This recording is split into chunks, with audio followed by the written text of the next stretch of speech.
Iran के पहाड़ों में छिपा था अमेरिकी पायलट, 36 घंटे में दुश्मन के बीच से बचाया। ट्रंप बोले, यह इतिहास का सबसे साहसिक रेस्क्यू ऑपरेशन। अमेरिका के एक F-15 फाइटर जेट को ईरान के ऊपर मार गिराए जाने के 36 घंटे बाद उसके दोनों पायलट को अमेरिकी स्पेशल फोर्स ने बचा लिया। शनिवार को स्पेशल कमांडो यूनिट ने दर्जनों लड़ाकू विमान के साथ ईरान में ऑपरेशन चलाया। अमेरिकी लड़ाकू विमान ने ईरानी फौज को उस इलाके तक पहुंचने से रोकने के लिए हमले भी किए। इस दौरान भारी गोलाबारी हुई, लेकिन अंत में अमेरिकी टीम पायलट को सुरक्षित निकालने में सफल रही और सभी सैनिक ईरान से बाहर आ गए। अमेरिकी राष्ट्रपति ट्रंप ने इसे अमेरिका इतिहास का सबसे साहसिक सर्च और रेस्क्यू ऑपरेशन करार दिया है।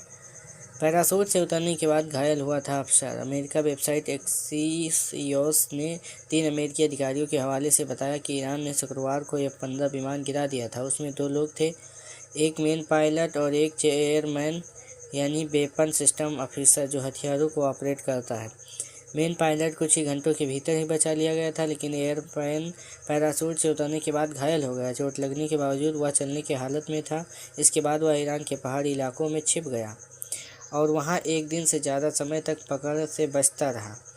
उसने अपनी SERE ट्रेनिंग जिंदा रहना, बचना, विरोध करना और निकलना का इस्तेमाल करते हुए कोहीगुलेह और बोर अहमद प्रांत के कठिन पहाड़ी इलाकों में खुद को छिपाए रखा।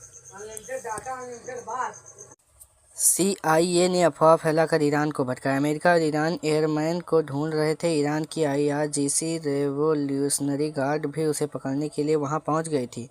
एयरमैन को ढूंढना बहुत मुश्किल था, इसके लिए CIA ने एक जाल चली। उन्होंने ईरान के अंदर गलत जानकारी फैलाई कि अमेरिका सेना उसे पहले ही ढूंढ चुकी है और उसे निकालने की तैयारी कर रही है। इससे ईरान की खोज की दिशा भटक गई। इसी दौरान CIA ने अपनी खास तकनीक का इस्तेमाल करके एयरमैन की सही लोकेशन पता कर ली। वह लोकेशन पेंटागन, अमेरिकी सेना और व्हाइट हाउस को दी गई। इसके बाद राष्ट्रपति ट्रंप ने तुरंत रेस्क्यू ऑपरेशन का आदेश दिया। एयरमैन के पास एक पिस्तौल थी। शनिवार को स्पेशल कमांडो यूनिट ने भारी हवाई सुरक्षा के साथ ऑपरेशन चलाया। अमेरिकी लड़ाकू विमानों ने ईरानी फौज को उस इलाके तक पहुंचने से रोकने के लिए हमले भी किए। घायल एयरमैन के पास सिर्फ एक पिस्तौल थी। जब अमेरिकी फौज उस एयरमैन तक पहुंचने लगी तब गोलाबारी भी हुई, लेकिन अंत में अमेरिकी टीम अधिकारियों को सुरक्षित निकालने में सफल रही और सभी सैनिक ईरान से बाहर आ गए। अमेरिका के पूर्व सेना अधिकारी मेजर जनरल रिटायर्ड मार्क मैकाली ने CNN से कहा कि जिस इलाके में यह घटना हुई वह पहाड़ी था और पूरी तरह सुनसान था। इसके साथ ही ईरान की तरफ से उस सैनिक को पकड़ने पर इनाम भी घोषित किया गया था।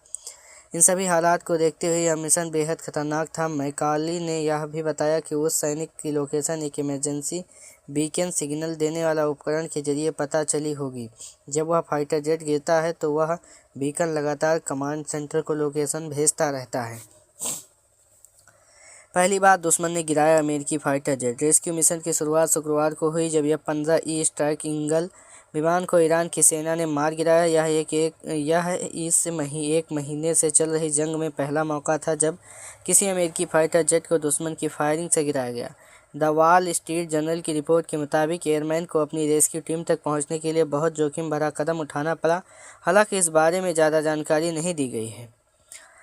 रिपोर्ट में कहा गया है जब यह एयरमैन करीब 36 घंटे तक ईरान के पहाड़ी इलाके में छिपा रहा तब अमेरिकी MQ-9 रीपर ड्रोन ने उन ईरानी लोगों पर फायरिंग की जो उसे पकड़ने की कोशिश कर रहे थे। यह जानकारी ऑपरेशन से जुड़े अधिकारी और सूत्रों के हवाले से दी गई। जनरल के अनुसार इस रेस्क्यू मिशन के दौरान दर्जनों अमेरिकी विमान कमांडो टीम को सुरक्षा दे रहे थे जो तेजी से अंदर जाकर एयरमैन को निकाल कर ले आई। हालांकि जमीन पर अमेरिकी फौज को ज़्यादा बड़ा विरोध नहीं झेलना पड़ा। अमेरिका ने निकलने से पहले अपने 2 विमान जलाए। द न्यूयॉर्क टाइम की रिपोर्ट के मुताबिक ईरान से एक बचाए गए अमेरिकी एयरमैन और कमांडो को निकालने वाले 2 ट्रांसपोर्ट विमान वहीं फंस गए थे। इसके बाद अमेरिका को 3 नए विमान भेजने पड़े ताकि एयरमैन और सैनिकों को सुरक्षित बाहर निकाला जा सके। रिपोर्ट के अनुसार बाद में अमेरिकी सेना ने उन फंसे हुए ट्रांसपोर्ट विमानों को उड़ा दिया ताकि वह ईरान के हाथ न लगे। ईरान के अंदर से आई तस्वीरों से संकेत मिलता है कि ये विमान एक अस्थायी एयरस्ट्रिप पर फंस गए थे जिसे अमेरिका सेना ने देश के एक दूर दराज इलाके में बनाया था।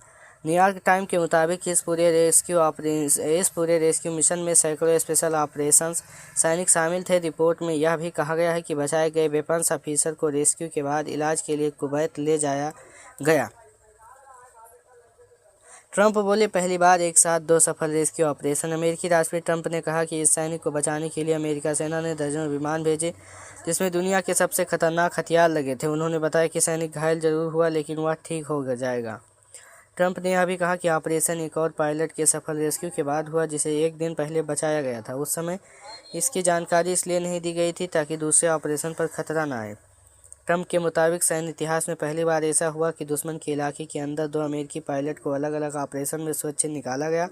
उन्होंने कहा, यह साबित करता है कि अमेरिका का ईरान के आसमान पर पूरा दबदबा है। हालांकि उन्होंने यह नहीं बताया कि F-15 जेट को ईरान ने कैसे मार गिराया। ट्रंप ने इस ऑपरेशन को पूरे अमेरिका के लिए गर्व का पल बताया और कहा कि देश को इस पर एकजुट होना चाहिए।